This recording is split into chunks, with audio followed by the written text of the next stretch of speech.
One autumn evening, Derek was waiting in Wellsworth Yard when James arrived with some trucks. As usual, he was in a bit of a foul mood.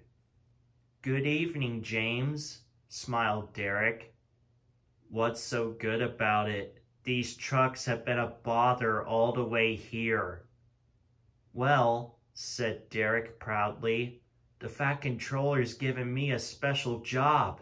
He wants me to take an important goods train to the other railway. Isn't that exciting?" James was about to retort when a half-forgotten memory struck him. "You'll be going through Henry's tunnel, won't you?" asked James. "Yes," answered Derek. "Why?" James glanced around.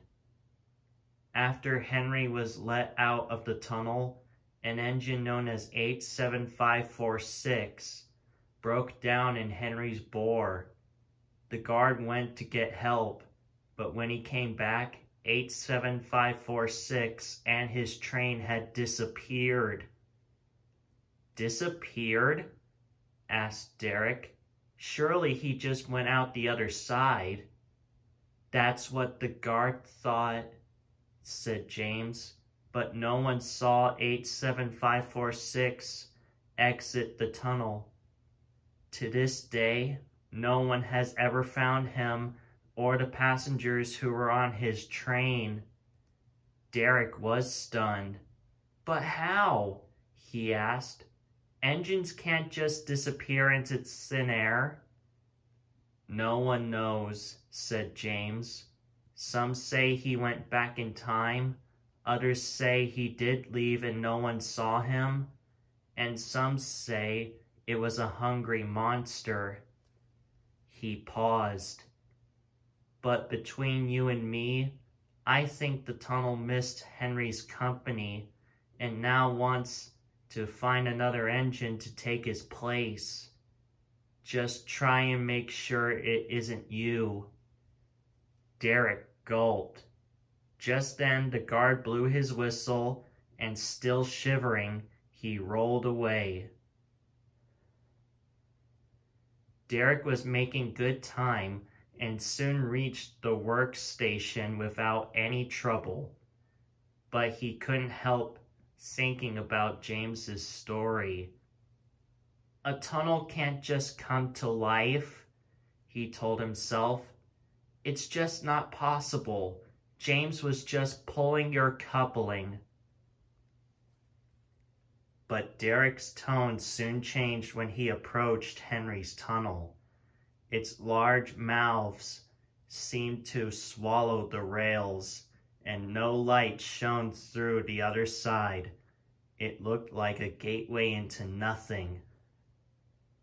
Derek suddenly felt very scared. He revved his engine and charged into the tunnel at full speed. The signalman climbed the telegraph pole, the station master paced the platform, and the Fat Controller checked his watch. 15 minutes late, he muttered. Just then, the telephone rang, and the station master hurried away to answer it. He came out looking worried. "Derek never made it past the workstation," he said. "No one's seen him since or knows where he's got to." The Fat Controller was now very concerned. He quickly organized a rescue party, and soon Bear and a group of workmen were heading down the line in search of Derek. Derek had broken down inside Henry's tunnel. He felt dreadfully frightened and jumped at even the slightest sound. Just then, he heard a loud growling sound. It bounced off the tunnel walls and made the rails quiver. Then a light appeared in the distance, growing larger by the second. "It's the monster!" cried Derek and shut his eyes.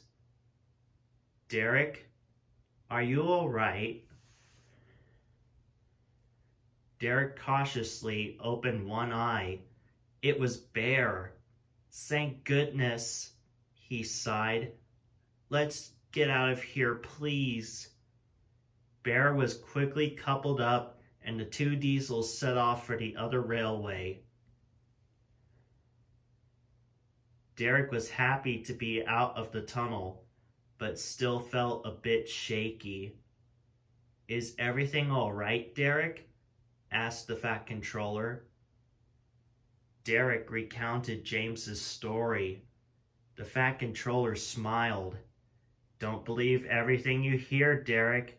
That story is nothing more than an old urban legend. The truth is... Just then, the yard foreman called out, Oi, you're a few short. What do you mean? I left with a full... Derek cut short. His train was indeed missing its last few vans. How? He cried. I never stopped to uncouple any. Unless... No one said a word.